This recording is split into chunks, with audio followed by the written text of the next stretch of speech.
कहानी नीरू की है। पंजाब की नीरू की शादी दिल्ली के राहुल से होती है। दिल्ली कितना बड़ा शहर है ना, लेकिन आप लोगों का घर तो बहुत छोटा है। हमारे पंजाब में तो ये बड़े बड़े घर होते हैं कि मजा ही आ जाता है। कोई बात नहीं नीरू, मैं भी तुम्हारे लिए बहुत बड़ा मकान बनाऊंगा बहुत जल्दी। नीरू के पिता जहाँ पंजाब के जाने माने व्यापारी थे, वहीं उसका पति राहुल दिल्ली में एक सिंपल नौकरी करता था। माँ, यहाँ तो घी मक्खन इतना महंगा है कि क्या बताऊं। मैं तो तरस ही जाती हूँ घी खाने के लिए। नीरू की माँ को ये सुनकर बहुत दुख होता है। मेरी बेटी को घी नसीब नहीं हो रहा है और ये बहू यहाँ बैठकर घी में शक्कर डाल रही है। देख वनीता, मैं साफ कह रही हूँ, इससे घर में जितना घी आएगा उतना ही मेरी बेटी के घर दिल्ली भी जाएगा। अरे ये क्या बात होती है माँ जी? बेटी का उतना ही करो जो अच्छा लगे। अब क्या मायके से घी और मक्खन तक की सप्लाई करोगी आप? हाँ, मेरी बेटी किसी चीज को तरसे मुझसे बर्दाश्त नहीं होता।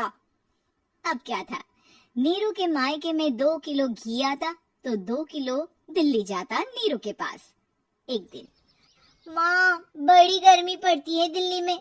इस घर में तो एक ही एसी है और वो भी ड्राइंग रूम में। सारा परिवार एक ही कमरे में सोता है।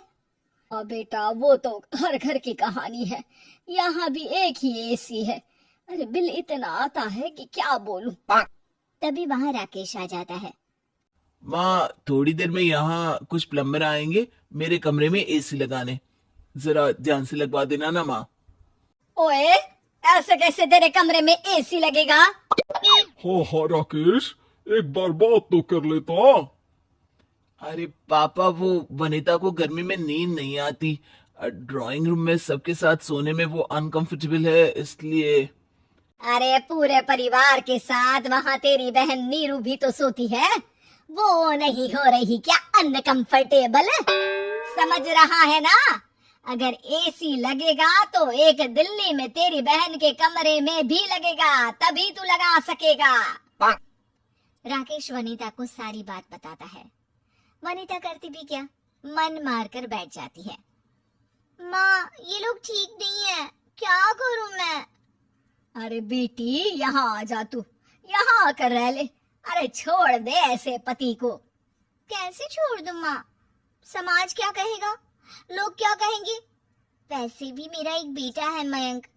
अरे हटा बेटा, तेरी उम्र ही क्या है, इतनी परेशान रहेगी तो काम कैसे चलेगा। खैर, बात आई गई हो जाती है। माँ को लगता है कि नीरू ठीक है, तो वहीं नीरू के मन में एक ही लाइन चल रही होती है, यहाँ आजा। माँ ने तो बोल ही दिया है कि यहाँ आजा। बस मयंक थोड़ा सा बड़ा हो जाए, इन गरीबों को छोड़कर मैं वापस माँ के पास ही चली जाऊंगी।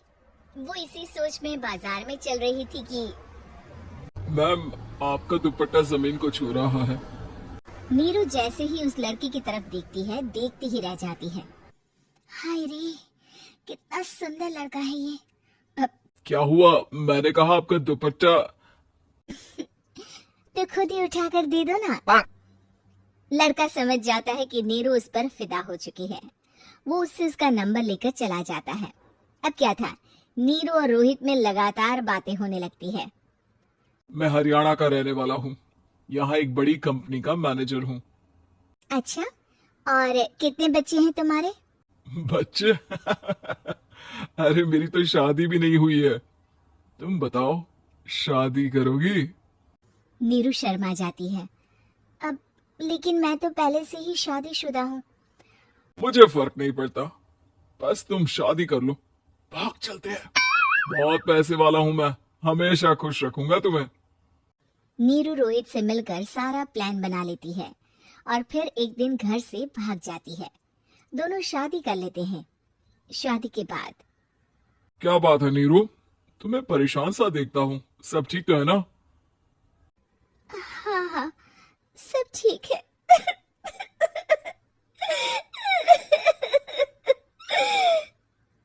ये कहते कहते ही वो रोने लगती है। अरे क्या हो गया, रो क्यों रही हो? मैंने तुमसे एक बात छुपाई है। और वही बात अब मुझे परेशान कर रही है। रोहित, मेरा एक बेटा भी है, उसका नाम मयंक है। क्या बात कर रही हो? ये तुमने मुझे पहले क्यों नहीं बताया? देखो नीरू, मेरी माँ को मैंने ये नहीं बताया है कि तुम शादीशुदा हो। बच्चा मैं मैनेज नहीं कर पाऊंगा। नीरू को समझ में नहीं आता कि वो क्या करे। तुम उस बच्चे को अपनी माँ को क्यों नहीं दे देती? नीरू चुपके से माँ को फोन करती है। माँ, क्या मयंक को तुम रख सकती हो? बेटा, मैं राकेश के साथ बात करती हूँ।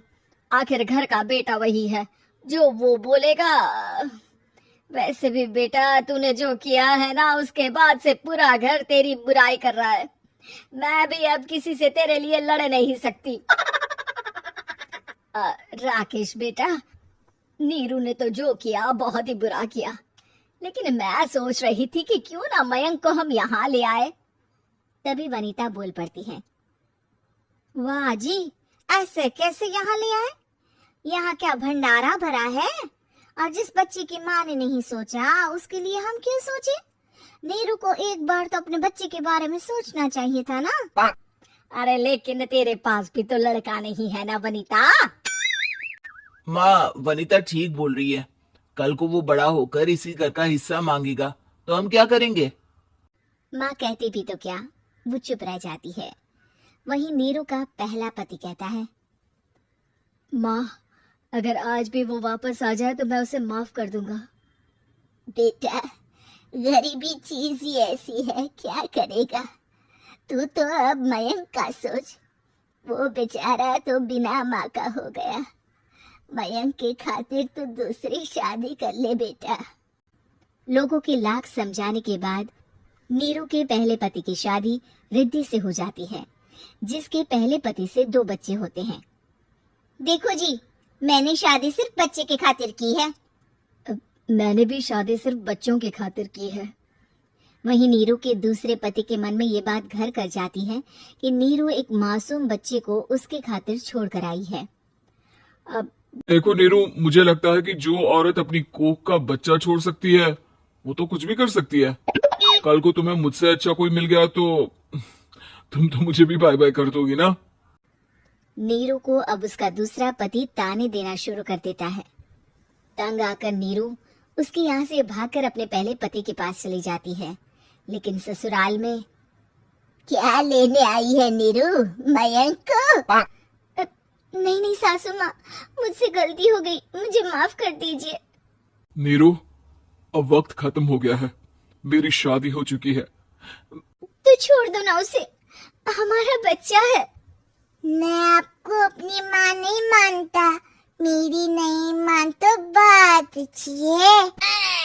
नीरू मयंक की बात सुनकर समझ जाती है कि उसके पास अब न आसमान रहा, ना ही जमीन।